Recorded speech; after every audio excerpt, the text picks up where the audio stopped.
Jamalpur block Trinamool Congress এবং তার সাথে সাথে শাখা সংগঠনের তরফ থেকে আজকে স্মরণ সভা করা হলো শহীদদের। মূলত 2010 সাল, আর সেই 2010 সালেই কিন্তু শহীদ হয়েছিলেন ইশাহার মল্লিক এবং পাঁচু গোপাল রুইদাস। 2010 সাল এবং 14ই সেপ্টেম্বর এই যে রবিবার, এই দিনেই কিন্তু শহীদ হয়েছিলেন ইশাহার মল্লিক এবং পাঁচু গোপাল রুইদাস। এবং তার সাথে সাথে উত্তম ভুল 2008 সালে কিন্তু শহীদ হয়েছিলেন। তাদের কিন্তু স্মরণ করতে ভোলেন না প্রতি বছর কিন্তু এই জামালপুর ব্লক তৃণমূল কংগ্রেসের কর্মী সমর্থক থেকে তৃণমূলের নেতারা আজও কিন্তু এই তৃণমূলের যে তৎকালীন সময়ে সৈনিক, সেই দুঃসময়ে তারা কিন্তু শহীদ হয়েছিলেন এবং তাদের জন্যই কিন্তু এই শহীদদের তর্পণ এবং তার সাথে সাথে শহীদদের স্মরণ সভা প্রতি বছর নিয়ম মেনেই কিন্তু জামালপুর ব্লক তৃণমূল কংগ্রেস করেন। আমি একটু ছবিটা দেখাবো। আজও কিন্তু এই যে 3 শহীদ যারা শহীদ হয়েছিলেন সেই সময়ে ইশাহার মল্লিক এবং পাঁচু গোপাল রুইদাস, তারা একই দিনে কিন্তু 14ই সেপ্টেম্বর এই একই দিনে তাদেরকে কিন্তু সিপিএমের হারমাত বাহিনীর হাতে কিন্তু খুন হতে হয়েছিল। সাত সকালে কিন্তু তাদের যে নিথর দেহ সেটা নদীর পাড়ে পড়েছিল এবং তারপর উত্তম ভুল 2008 সালে তিনিও কিন্তু এই সিপিএমের হারমাত বাহিনীর হাতে কিন্তু খুন হয়েছিলেন। আজ কিন্তু দেখতে পাওয়া গেল যে এই যে ঠিক মঞ্চ, সেখানে মঞ্চ করেই কিন্তু এই শহীদ তর্পণ করা হলো। শহীদদের পরিবারের প্রত্যেকেই কিন্তু সেখানে উপস্থিত ছিল।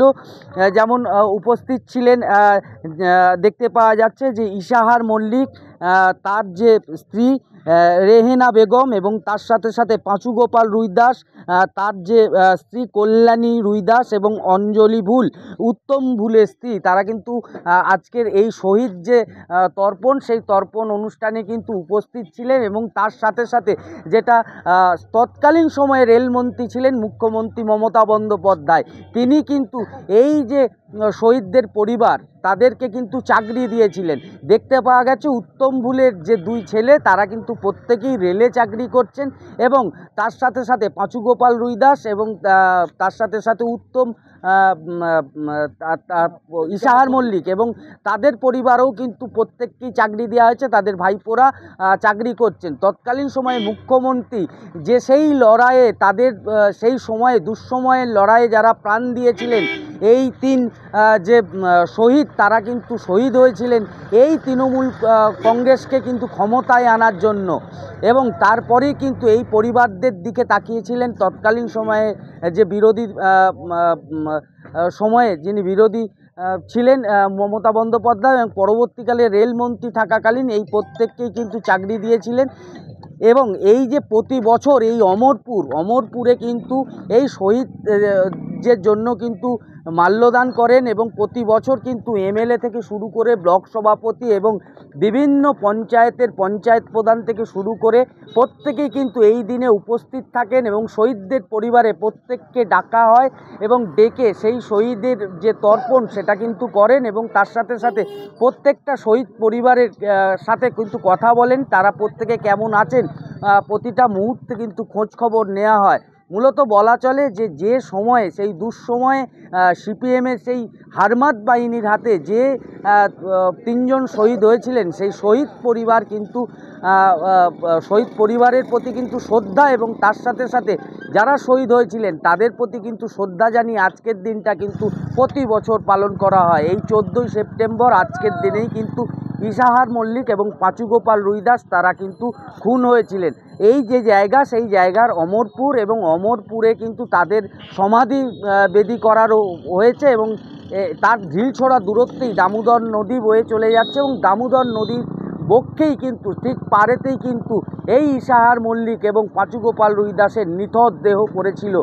সেই 2010 সালে সেই সময়ে কিন্তু যে লড়াই, সেই লড়াইয়েই কিন্তু সিপিএমের হারমাত বাহিনীর হাতে খুন হয়েছিলেন এই ইশাহার মল্লিক, পাঁচু গোপাল রুইদাস এবং উত্তম ভুল।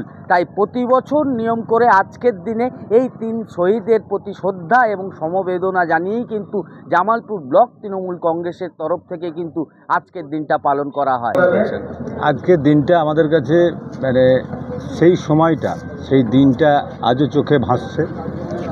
আমরা উদ্দেশ্যে ছুটে এসেছি ইশাহার মল্লিক এবং পাঁচুকপা রুইদাস সেদিনে মারা যায়। এবং আমরা তখন ছিলাম তমলুকে ছিলাম। তমলুকে থাকার পর এখান থেকে খবর যায় যে ইসাহাকদা এবং পাঁচুকপা রুইদাসকে মেরে দেওয়া হয়েছে। এখানে অনেক রাস্তা কেটেছিল, অনেক সমস্যা, অনেক কিছু ইতিহাস আছে। আজকের দিনে আজকে আমরা প্রত্যেক বছরের স্মরণসভাটা করি ইসাহাক মল্লিক, পাঁচুকপা রুইদাস, এবং তার সঙ্গে আমাদের উত্তম ভুল তার আগে মারা গেছিলো, তাকেও একসঙ্গে আমরা স্মরণটা করি। এখানে আজকে স্মরণসভাতে উপস্থিত ছিলেন আমাদের বিধায়ক অলোক কুমার মাঝি, পঞ্চায়েত সমিতির সভাপতি পূর্ণিমা মালিক, আইএনটিসির সভাপতি তাবরক আলী মণ্ডল, এবং এই অঞ্চলের সভাপতি আমাদের তপন দে এবং মিন্টু, এখানে ভূতনাথ মালিক, এবং প্রত্যেকটা অঞ্চল সভাপতি, প্রধানরা এবং উইংসের সভাপতি প্রত্যেকেই এখানে উপস্থিত আছেন। এবং আজকের দিনে আমাদের প্রত্যেককে আমরা একসঙ্গে আবারও শপথ নিলাম যে আগামী বিধানসভা 26-এ নির্বাচনে আমরা সকলেই সংঘবদ্ধ হয়ে, এবং যারা আজকে সিপিএমের যারা আজকে ছিল তারা বিজেপিতে আজকে গিয়ে তারা আবার সেই অশান্তি সৃষ্টি করার যে চক্রান্ত করছে, সেটাকে তো মাননীয় মুখ্যমন্ত্রী মমতা বন্দ্যোপাধ্যায়, আমাদের নেতা অভিষেক বন্দ্যোপাধ্যায় যা যা নির্দেশ দেবে সেই মোতাবেক আমরা যেমন সেই নির্দেশ মেনে আমরা কাজটা করি।